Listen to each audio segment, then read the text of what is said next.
E aí, galerinha do nono ano, tudo bom com vocês? Vamos a mais uma aula de química. Nós vimos nas últimas aulas, antes da avaliação diagnóstica, sobre as ligações químicas. O que são essas ligações químicas? As ligações químicas, elas são iônicas, são covalentes e metálicas.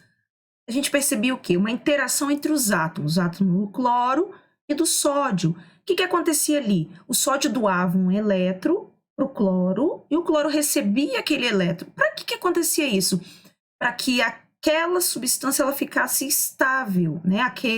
Não a substância, mas o elétron ficasse estável. E aí eles iam formar uma substância química, né? Que é o cloreto de sódio, é o nosso sal de cozinha. E nós vimos as ligações covalentes. Um exemplo é a água. O que acontece na ligação covalente? Eles não doam os elétrons, eles compartilham esses elétrons. Esse compartilhamento faz com que aqueles átomos eles fiquem estáveis e formem substâncias. E as metálicas, né? Ligações metálicas, metais com metal. Nós vimos essas ligações. Por quê? Agora, para a gente entender a próxima matéria. Agora nós vamos falar das classificações das substâncias, entre ácidos, básicos e sais.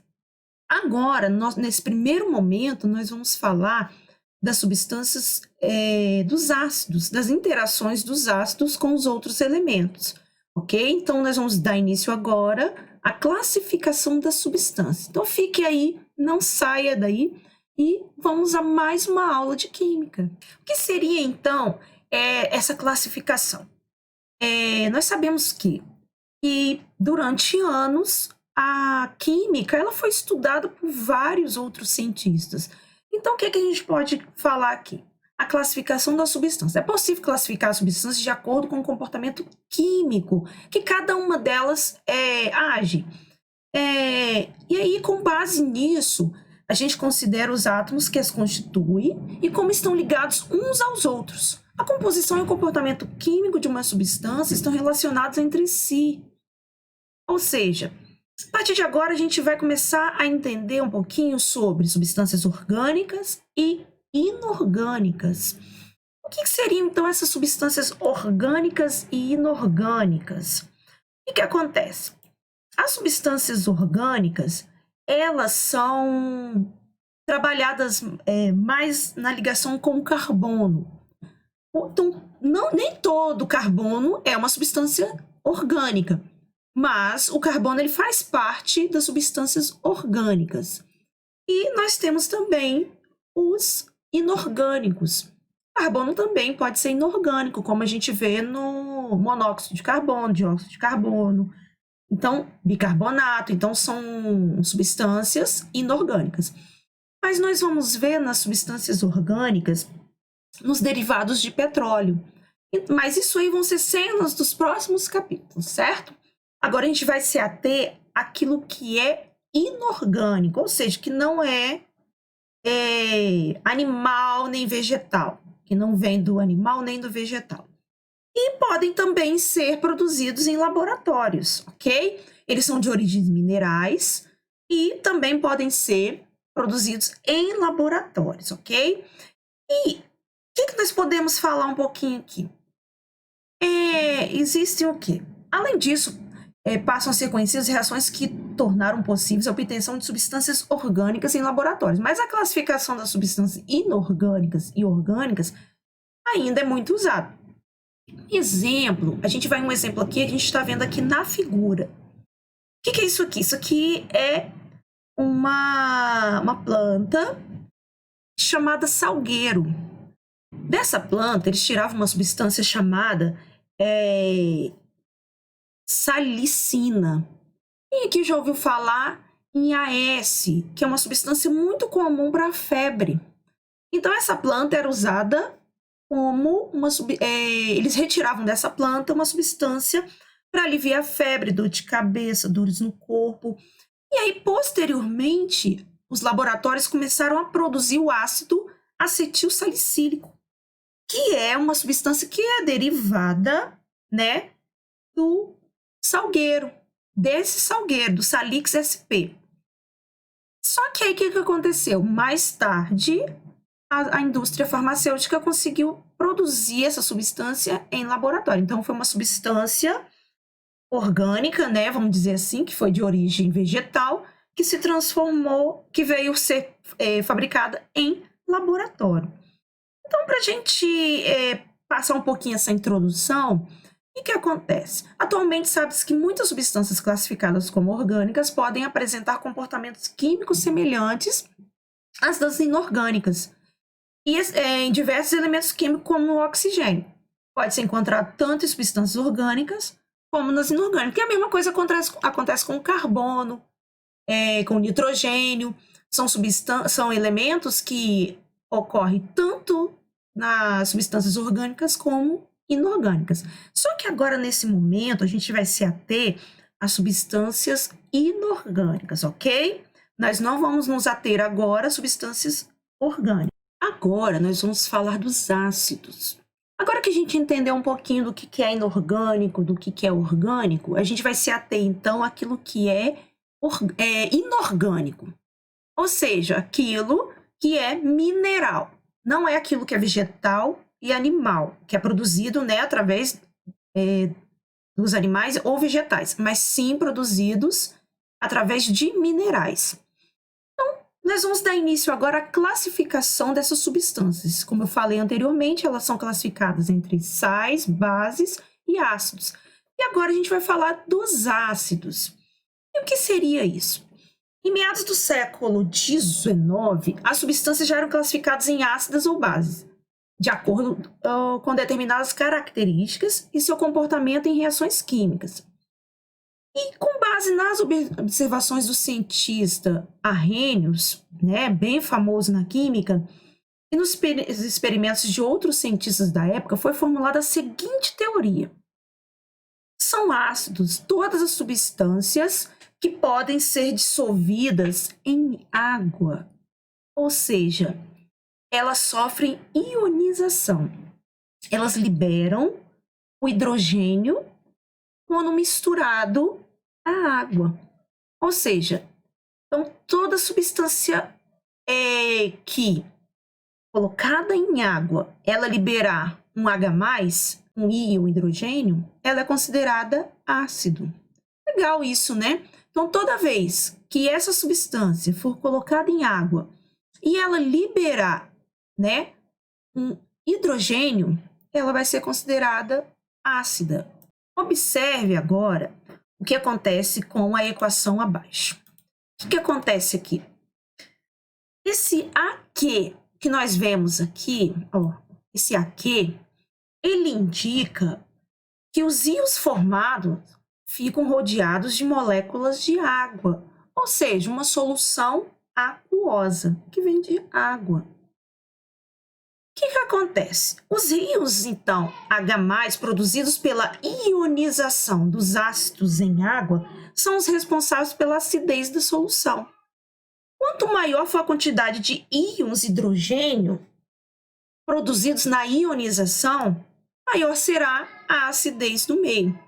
Muitas substâncias de caráter ácidos estão presentes em alimentos, como a gente pode ver no limão, em frutas cítricas, né, como acerola, laranja.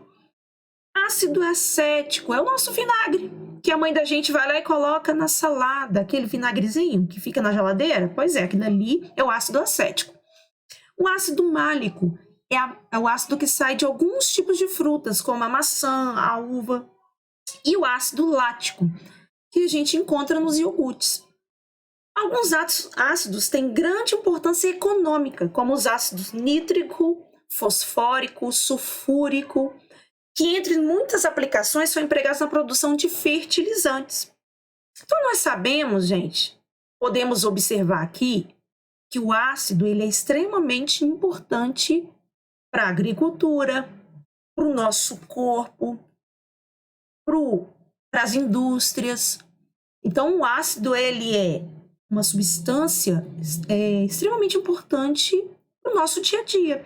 Nós vimos aqui, então, que existem frutas, iogurte, nós vemos que existem fertilizantes, em produtos químicos vendidos, né, na indústria. Então, o ácido, ele é, para a economia, algo muito importante. Nós vamos ver agora as principais características desses ácidos. Quais são elas? Em soluções aquosas, nós vimos anteriormente, solução aquosa é aquela que tem água.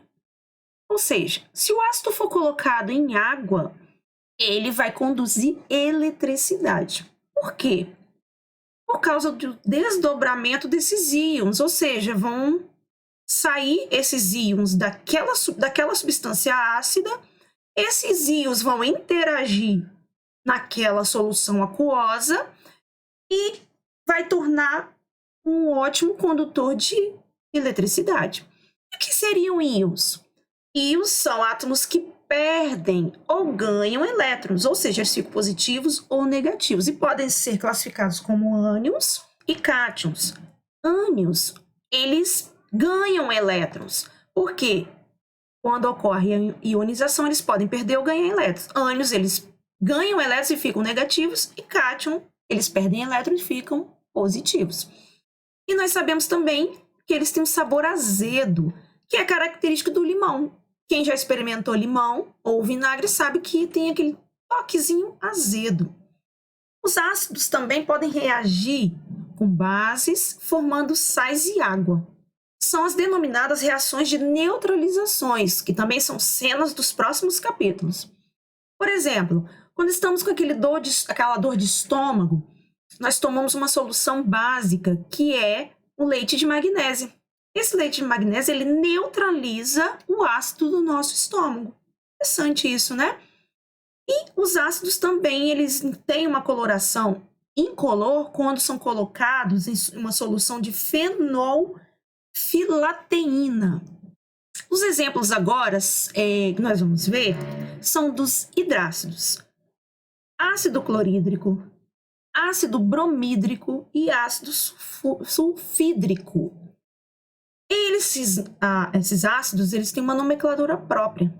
Eles são formados pelo quê? Pelo nome do ácido, pelo nome do elemento, né? E hídrico. O que nós vemos aqui, então? Clor, é de cloro, mais hídrico, formando, então, clorídrico. Aí, colocando o ácido, ácido clorídrico. Essa é a nomenclatura básica para formar, então, um hidrácido. O hidrácido, lembrando que ele não possui oxigênio. Ele é formado por hidrogênio e não metais, que nós já vimos lá na tabela periódica, que são não metais, ok? Agora nós vamos ver os oxiácidos. Os oxiácidos são aqueles que possuem oxigênio e não metais, formando, né, moléculas de oxigênio e não metais. Ou seja, nós temos o ácido sulfúrico, que é o H2SO4, nós temos o ácido nítrico, ácido fosfórico. O que acontece aqui? São oxiácidos, ou seja, são ácidos que contêm oxigênio, mais um não metal. Aqui agora nós vamos ver o quê? São os ácidos inorgânicos e sua equação de ionização. O que seria ionização? Nós vimos agora há pouco. É a perda e o ganho de elétrons, ou seja, aquela ligação iônica, onde um elemento ele perde e o outro ganha elétron para quê? Para se estabilizar. 8 elétrons na última camada de valência. Então, o que nós vamos ver aqui? Se eu tenho cloreto de hidrogênio, né? Ou ácido, vai formar o quê? Um ácido clorídrico. O que acontece aqui? A nomenclatura dele segue alguns critérios. Ácido que é terminado em hídrico, ele vai mudar, quando ele sofrer ionização, ele vai mudar para eto. Aquele ácido que era ico, quando sofrer a ionização, ele vai se transformar em ato. Quando o ácido terminado em oso sofrer a ionização, ele vai ser ito. A gente tem um exemplo aqui, ó, de um elemento que é sulfato de hidrogênio ou ácido sulfúrico.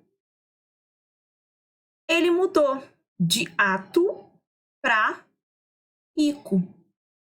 O sulfato de hidrogênio ele se transformou em ácido sulfúrico.